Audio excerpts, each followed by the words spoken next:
इस साल यानी कि 2023 में कौन से राज्य में विधानसभा चुनाव होने वाले हैं।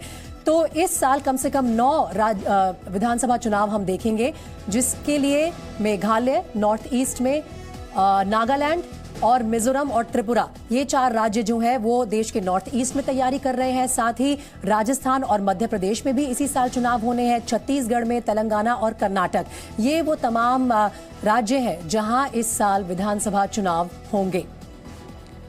4 राज्य नॉर्थ ईस्ट से और बाकी देश के मध्य से बड़े राज्य हैं और इन सभी में भारतीय जनता पार्टी की कोशिश होगी कि वो कमल को लहराएं। राजस्थान में कांग्रेस की सरकार है, छत्तीसगढ़ में कांग्रेस की सरकार है और इन दोनों राज्यों पर खास तौर पर भारतीय जनता पार्टी की नजर रहेगी।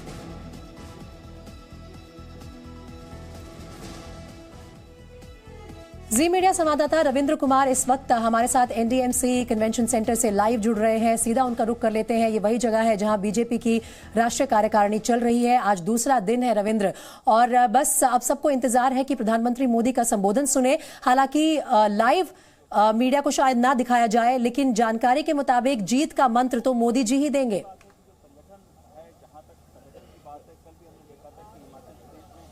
बिल्कुल, आप देखिए कि जाहिर सी बात है, सबसे बड़े नेता हैं, चेहरा भी हैं और जो मंत्र देते हैं उसी से बीजेपी कहीं न कहीं पिछले 8 साल से लगातार जीत का सिलसिला जारी रखे हुए है। और जो आगामी 9 राज्यों में विधानसभा चुनाव है उसमें भी चेहरा भी प्रधानमंत्री रहेंगे। उनकी सरकार की जो योजना है, जो इस तरह से गरीब कल्याण योजना है जो जमीन पर उतरी है, लोगों के बीच में गई है, वो एक बड़ा सत्ता में वापस करने का कई राज्यों बरकरार रखने के लिए। तो कहीं ना कहीं प्रधानमंत्री नरेंद्र मोदी एक धुरी है जिसके इर्द गिर्द पूरी बीजेपी की रणनीति बनती है। और इसीलिए ये मंत्र जब देंगे आज थोड़ी देर बाद, क्योंकि अभी लंच ब्रेक है, उसके बाद संगठन से संबंधित एक रिपोर्टिंग होगी बीएल संतोष द्वारा, फिर अध्यक्ष का एक समाप्त होता है पार्टी की तरफ से, और उसके बाद मार्गदर्शक भाषण होगा प्रधानमंत्री नरेंद्र मोदी का लगभग 4 तो उसमें जरूर जीत का मंत्र देंगे। उनका सीधा मंत्र है कि कार्यकर्ताओं को सम्मान दिया जाए। और जाहिर सी बात है, जब कार्यकर्ताओं को सम्मान मिलता है तो गुजरात के नतीजे आते हैं। गुजरात और कार्यकर्ताओं को जब दरकिनार किया जाता है तब हिमाचल प्रदेश नजर आता है या एमसीडी चुनाव नजर आता है दिल्ली का। तो कहीं ना कहीं प्रधानमंत्री लगातार हमेशा कहते रहे कि कार्यकर्ताओं को सम्मान दीजिए, बूथ को मजबूत करिए, जो केंद्र सरकार की योजना है या फिर जहां पर राज्य सरकार की योजनाएं हैं उनको जनता तक कैसे पहुंचाया जाए, बेहतर ढंग से पहुंचाया जाए। सरकार और संगठन में बेहतर तालमेल होना चाहिए।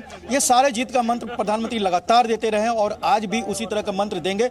सबसे जरूरी उनका होता है कि कार्यकर्ताओं के सम्मान, क्योंकि यहाँ पर नेता कोई नहीं होता है, सब कार्यकर्ता हैं। मैं भी एक कार्यकर्ता हूं। प्रधानमंत्री का हमेशा से एक मूल मंत्र रहा है और ये मंत्र उन्होंने सभी को अपनाने के लिए एक तरह से नसीहत भी दी थी।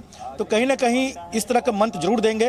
हालांकि जिन राज्यों में चुनाव होने वाले हैं उसमें पार्टी की कोशिश होगी कि राजस्थान जीता जाए जहां कांग्रेस के है, छत्तीसगढ़ जीता जाए जहां कांग्रेस की सरकार है, नॉर्थ ईस्ट में 1-2 राज्य में जहां पर अपोजिशन की सरकार है, बाकी तो अधिकतर राज्यों में इनकी अपनी सरकार है जहां पर सत्ता बरकरार रखने की बहुत बड़ी चुनौती है, खासकर कर्नाटक जैसे राज्यों में। तो जी जरूर बनेगी कर्नाटक, त्रिपुरा। खुद प्रधानमंत्री नरेंद्र मोदी ने कर्नाटक के पूर्व मुख्यमंत्री वीएस येदियुरप्पा से कल ही 15 मिनट तक अलग से बातचीत की थी कि क्या वहां पर रणनीति बनाई जाए, क्या वहां के हालात है। तो कहीं ना कहीं प्रधानमंत्री खुद भी इन सब चीजों को करते हैं, मॉनिटर करते हैं, संगठन को लेकर भी, विकास की योजनाओं को भी लेकर भी, और कार्यकर्ताओं को कैसे सम्मान देना है इसको लेकर भी।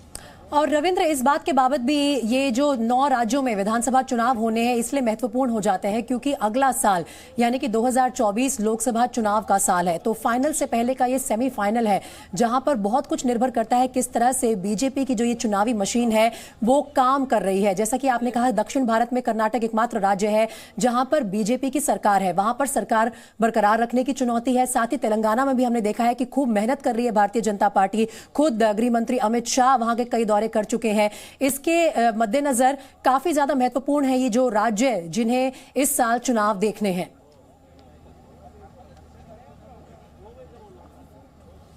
बिल्कुल, तेलंगाना में पार्टी को उम्मीद है कि वहां पर टीआरएस की सरकार को हटाकर बीजेपी की सरकार बन सकती है। इसीलिए कल प्रधानमंत्री नरेंद्र मोदी ने कार्यकारिणी के सभी सदस्यों को कहा कि वहां के जो प्रदेश अध्यक्ष हैं संजय बांडी, जो लगातार यात्रा कर रहे हैं बीजेपी कार्यकर्ताओं के साथ, जिस तरह से वहां बर्ताव हो रहा है, उसमें सभी कार्यकारिणी के सदस्यों को जाना चाहिए या दूसरे राज्यों के जो बड़े बड़े नेता हैं उनको भी तेलंगाना का दौरा करना चाहिए कि संजय बांडी किस तरह से वहां नेतृत्व कर रहे हैं या फिर किस तरह से यात्रा कर रहे हैं। तो प्रधानमंत्री लगातार अपने जो प्रदेश के नेता है उनको भी प्रोत्साहित करते रहते हैं। उन्होंने खुद बंगाल के बारे में कहा कि बंगाल में हमारे कार्यकर्ता लगातार जमीन पर काम कर रहे हैं, उनके साथ पूरी पार्टी को खड़ा होना चाहिए, बड़े बड़े नेताओं को बंगाल जाना चाहिए। तो इस तरह की नसीहत वो लगातार देते रहे और इस कार्यकारिणी में ठीक है रविंद्र, जैसे ही प्रधानमंत्री मोदी का संबोधन भी खत्म होता है आपके पास लौटेंगे और जानेंगे कि उसके हाईलाइट्स क्या थे। फिलहाल इस तमाम जानकारी के लिए बहुत शुक्रिया आपका।